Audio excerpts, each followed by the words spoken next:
Assalamualaikum warahmatullahi wabarakatuh. Salam sejahtera bagi kita semua. Selamat datang di channel ini, teman-teman yang baru bergabung.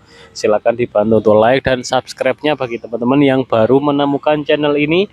Barangkali informasi yang saya berikan di channel ini bermanfaat bagi teman-teman yang mengalami keluhan seputar lambung, sudah berobat kemana-mana atau sudah berusaha menangani sendiri namun belum pulih juga. Silakan bisa disimak video-video saya, barangkali paparan dari saya ya bisa ini membuat teman-teman pulih ya, asal menerapkannya itu harus dengan serius ya. Di video-video saya membahas tentang gastritis atau luka lambung, kemudian saya membahas juga tentang GERD, kemudian saya juga membahas tentang leaky gut yang biasanya itu dialami bebarengan dengan GERD ya teman-teman ya. Oke teman-teman semua, di video kali ini saya akan membahas tentang sesuatu yang penting kita laksanakan ketika kita ingin sembuh total dari keluhan seputar lambung, yaitu ciptakan habit atau kebiasaan dalam pola makan. Ini berdasarkan pengalaman dari teman-teman ya dan saya sendiri ya. Teman-teman kita yang ada di TikTok ya terutama itu ada sebagian orang ya yang sudah sembuh teman-teman ya. Sudah sembuh beneran ini. Namun kemudian dia kembali ke pola makan yang sebelum dia terkena gastritis atau GERD. Dia kembali minum minuman manis yang mohon maaf ya saset-sasetan, kemudian dia makan-makan yang digoreng, dalam artian tepung-tepungan yang digoreng, kemudian dia makan snack-snack yang manis-manis juga seperti itu, dan akhirnya dia mengalami keluhan lagi. Kemudian ada beberapa orang yang tidak menjaga nutrisinya, istilahnya kebutuhan dari tubuhnya mungkin itu probiotik itu masih kurang, kemudian beberapa vitamin mineralnya kurang, akhirnya terjadi keluhan lagi. Keluhannya bervariasi, ada yang mulai perutnya perih lagi, ada yang badannya mulai seperti sesak ya, ada sesaknya, kemudian tenggorokan mengganjal, kemudian lemas juga, kemudian sering sendawa. Istilahnya gejala-gejala dari keluhan seputar pencernaan itu timbul lagi karena tidak menjaga pola makan. Nah, oleh karena itu saya menghimbau ya teman-teman ya, ciptakanlah habit atau kebiasaan. Kebiasaan ini harus kita ciptakan teman-teman ya, dibuat sehari-hari, dinikmati gitu ya. Dinamakan habit itu kan sesuatu yang kita terima dengan ikhlas ya. Jadi ya udah teman-teman ya, kita semisal nggak makan yang dari tepung terigu, ya udah ikhlasin aja, jangan takut teman-teman. Ada beberapa teman yang dia seperti takut gitu loh, nanti kalau kita nggak bisa makan yang digoreng lagi, kita nggak bisa makan snack-snack lagi, ya udah nggak apa-apa, karena kalau kita sudah pulih ya teman-teman ya, pencernaan kita itu nanti sangat sensitif sekali. Tubuh kita itu sangat sensitif sekali kepada makanan-makanan yang tidak alami. Contohnya saya alami sendiri juga. Saya sangat sensitif dengan makanan-makanan yang snack-snackan itu. Ketika saya kembali ke pola makan itu, sakit lagi teman-teman. Keluhan itu datang lagi.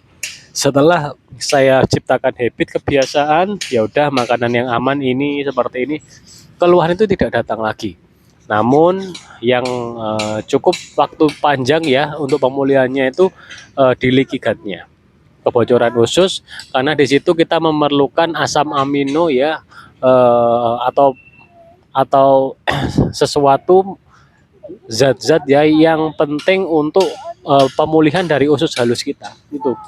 Oleh karena itu waktunya cukup lama. Saya alami juga sampai hari ini pun teman-teman ya, ketika saya makan terlalu kenyang dan tinggi karbohidrat ya, apalagi makanan yang saya makan semisal saya ngicipi yang sifatnya keripik-keripik itu, leaky gut saya hadir gitu ya, kecemasan saya hadir, konsentrasi saya menurun gitu teman-teman, atau mengalami brain fog seperti video sebelumnya.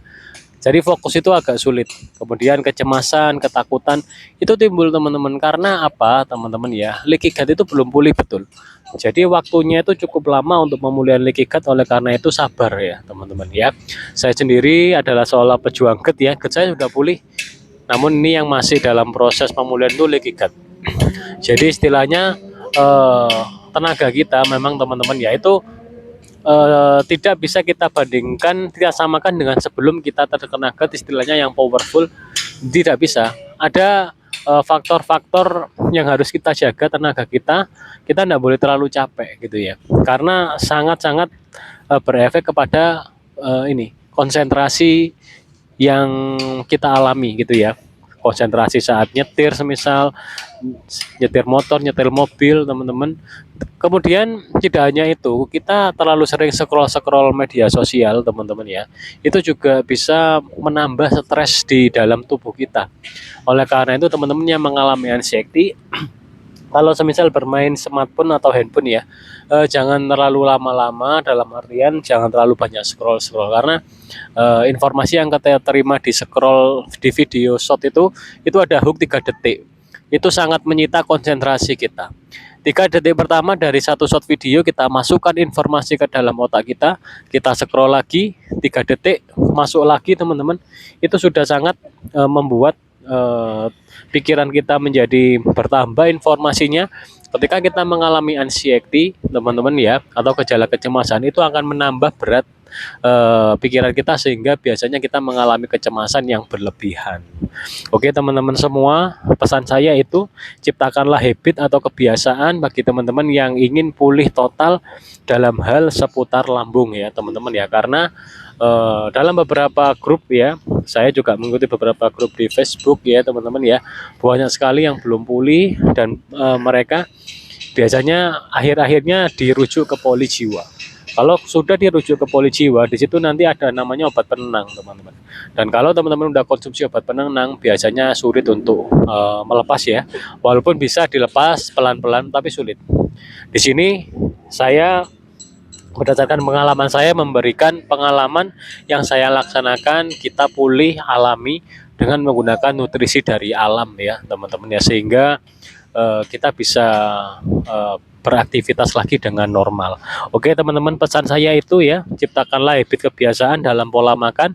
Jangan jadikan beban ketika kita sudah tidak bisa lagi konsumsi makan makanan yang bertepung terigu seperti jajanan seperti cilok, batagor, kemudian sempol dan lain-lain seperti mie, bakso. Ya udah enggak apa-apa. Kalau kita ingin itu kita bikin sendiri. Bisa menggunakan tepung mocaf yang dicampur dengan ayam, dicampur dengan beberapa ikan-ikanan juga bisa ya. Jadi kita sekarang menjadi lebih kreatif lagi dalam hal mengolah makanan dan menjaga pola makan. Oke teman-teman, terima kasih sudah menyimak video ini sampai habis, dan mohon maaf ya apabila ada salah kata. Teman-teman semua cek video-video saya, barangkali bermanfaat. Intinya ada di pola makan.